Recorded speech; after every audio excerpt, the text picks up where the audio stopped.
When I was 15, I moved to Utah.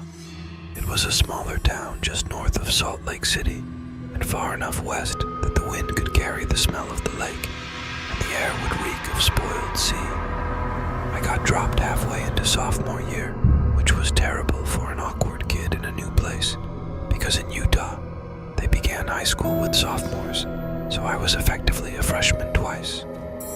The only luck I had was a girl I'll call Sarah, and we started dating right after the end of the school year, so we were able to spend the majority of that summer together. Now, you might not know this about Mormons, and I certainly hadn't until I lived there. They really like big families, something about spirits in heaven requiring bodies. So it wasn't uncommon for some of those more devout Mormon families to have 8, 9, or more kids. It just meant outdoor freezers packed with hamburger helpers and houses with bigger kitchens. Sarah's family was pretty well. My family didn't practice much of any religion, so we just never discussed it. She had 6 sisters, 7 including her, ranging from 6 to 18 years old. I only met her mom once. She was always pregnant, but I never spoke with her dad. I was a little too overwhelmed by being in her family, and I avoided it. I probably would have figured it out. I had to walk around, which meant passing her parents' window. I thought it was weird, but I just assumed she was worried she might get her feet wet.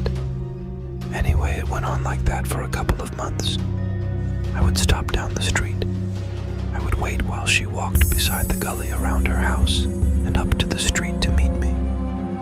Sometimes I'd meet her at the road, but I was always careful not to walk too far onto the lawn, afraid I'd wake her parents. One night it was raining, and I didn't want to walk alone through the dark in the rain, so I planned on surprising her by meeting her at the back door of her house, and she snuck out to save time. I avoided walking by the window. I walked through the trees to the gully. The water was a bit higher and moving quicker than normal because of the rain runoff, but I figured I could make the jump. Man, I was wrong.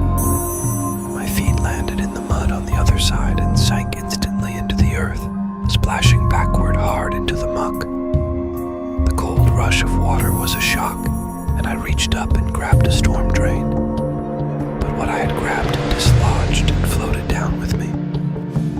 The water wasn't very deep, maybe 2 or 3 feet. So I stuck my shoes in and stood up, holding what turned out to be a black garbage bag. I dropped it inside to crawl up, and my hands landed on another black garbage bag.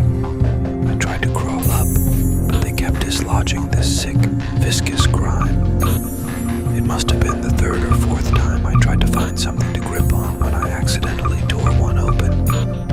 At first, I thought it was a raw orange or something, but I could just make out yellow skin bloated on white bone. It was a skull, tiny, baby skull. A little urge to get away from it quickly. I scrambled up through the mud and kicked myself up against a tree, my heart racing. Sarah was there. She was crying. She had been waiting for me by the street and came over when she heard me. She must have always known. I never saw her again, and all the girls were pulled out of school. The local news report said the father had decided he had had enough kids and had been burying each newborn out by the gully. But they recovered 5 tiny bodies, all girls, and I wonder if he'd just been waiting